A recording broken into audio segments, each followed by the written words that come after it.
This is a Mahananda River in Siliguri, West Bengal state.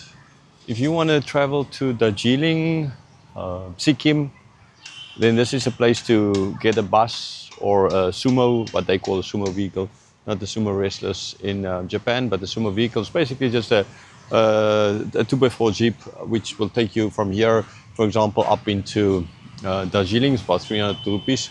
Other people will join as well, so it's not a. You can take a personal taxi, but that's going to cost thousands of rupees. All that, so it's a lot cheaper. Or you can get like it did. We didn't went to Darjeeling and we went to Sikkim, and yeah, to Sikkim you can get for just over 200 rupees a bus.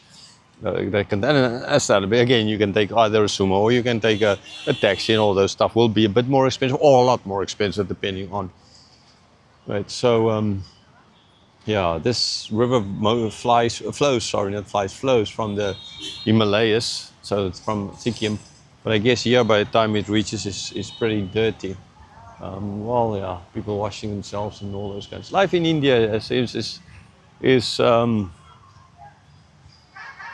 not in a certain sense for the faint-hearted, for sure not. That doesn't mean it's bad.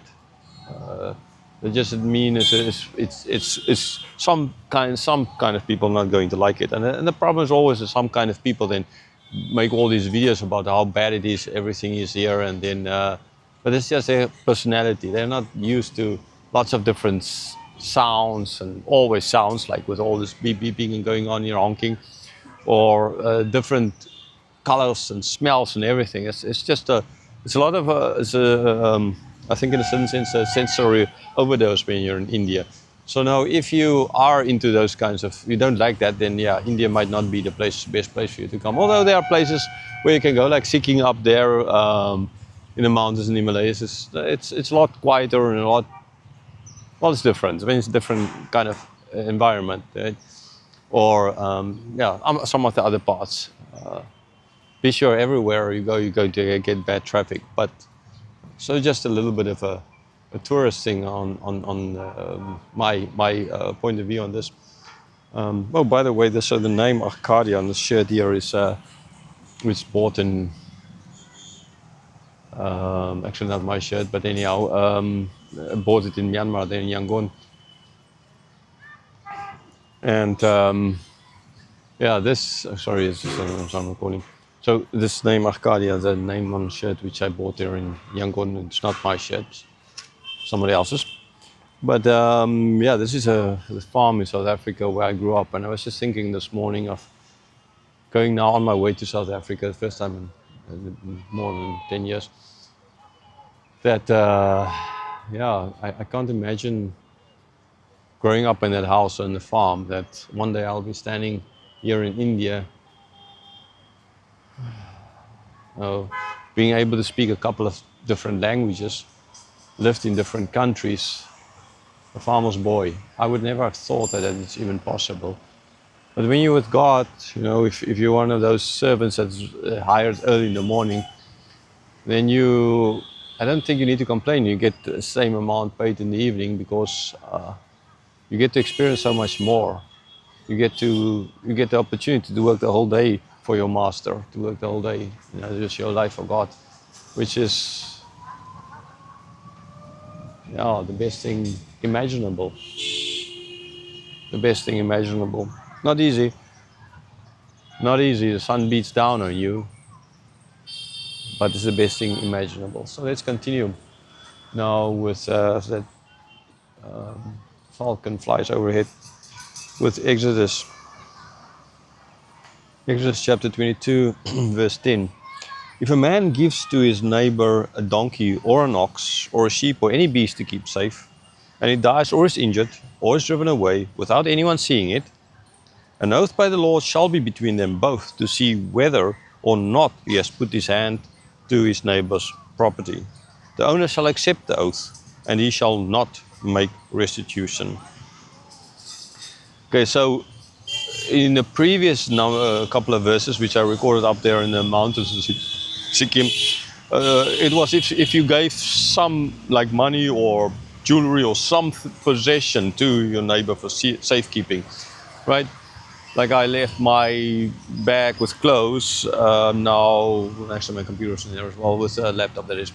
We're at the hotel where I stayed last night, and no, I mean, in this case, if it's stolen, it's stolen. They're sure not going to make restitution for it. You can't make restitution for that anyhow. But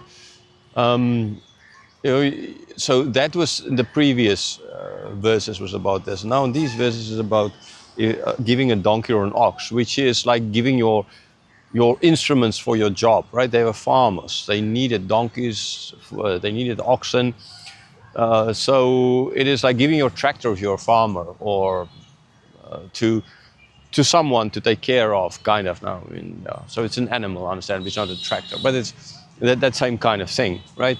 If you are a painter, it's giving what you need for your paintbrushes, your easel, your everything to someone for safekeeping. If you are playing a guitar, it's giving your guitar to someone for safekeeping. Like brother mentioned this morning concerning he wanted to just use he's studying there in America, play on a guitar, and while in his culture or in Russia and other places, you just either take the guitar or people will give it to you. But now America's different culture, so not giving, right? So if you are then a guitar player, that's like giving your guitar to someone for safekeeping. So in this case now, a donkey or an ox or a sheep. So it's not valuables, but it's the things that you need, that they needed for their everyday life to live, to farm. So what happens if this animal is then injured, driven away, so it's stolen? That's the point of driven away, stolen. Okay, injured, fall off a cliff or something. And then all of this happens without anybody there. So it's not like there was someone standing there next to the ox and looking, and then the ox went close to the edge of the cliff and he's like, oh, okay, whatever kind of idea, right? This is the whole idea, is no one sees what happened. There's no one there to protect. There's no one there to stop the oxen from running over the edge or something like that. Okay, that is the whole point. So what then happens? No one knows what happened exactly, right, to this animal. So what needs to be done then? Like with the other stuff before, so well, they will give an oath to God. So in other words, they go to and give this oath, and that, well, ultimately, the idea again is that if one did actually sin, he is guilty, that his fear of God will make him say, okay, I did this, sorry about that kind of idea. And he would fear God more than he would fear the loss and the necessity of giving or paying back or not going to prison. This is always restitution, or selling himself as a servant to someone to repay what he has taken. So bring this oath ultimately, where it will say that I did not do this, I did not steal this animal, I did not see it run over the edge and did nothing about it, right? That is the whole point. And the owner of it, he ought to then accept this oath. So if this guy does that, then the theory is that since he fears God, he's not going to lie, and one of the 10 Commandments, understand, you're not supposed to be a false witness, and which is part of this, right? Then you because fear God, accept it, and then but that's a theory, right? So accept it, and then so seemingly this guy that you lend it to, or not lend it to, this is for safekeeping, this is not borrowing, it's coming later, then that person ultimately doesn't need to make restitution.